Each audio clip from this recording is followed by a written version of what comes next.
ஹாய்ங்க, good morning to all. இன்றைக்கி இந்த நாளை ரொம்ப ஹாப்பியாக ஸ்டார்ட் பண்ணுங்கள். இன்றைக்கி என்னோடய டே ஒரு 8 மணி போல் தான் ஸ்டார்ட் ஆச்சு.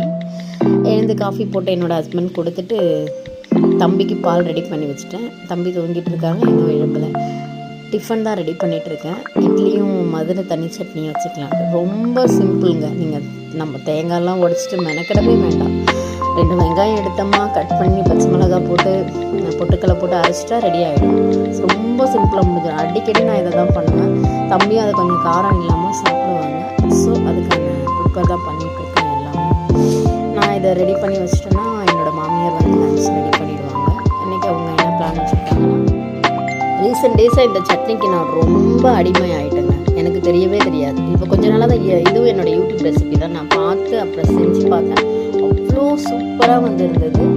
அந்த சேனல் நேம் எனக்கு ஞாபகம் இல்லை, ஆனால் அந்த அக்காவுக்கு தான் தேங்க்ஸ் சொல்லணும். நல்லா இருந்தது அந்த சட்னி.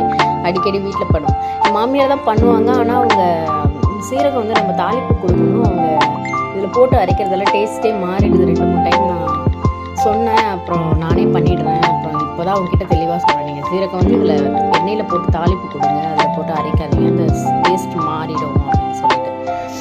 டிஃபன் ரெடி ஆகிடுச்சு. எனக்கும் பசி ரொம்ப எடுத்துச்சு. நான் டேப்லெட் போட்டேன், சாப்பிட்டே ஆகணும்னு சொல்லிட்டு சட்னி இட்லி வச்சுட்டு நேற்று லெஃப்ட் ஓவர் கொஞ்சம் மீன் குழம்பு இருந்தது, அதையும் வச்சு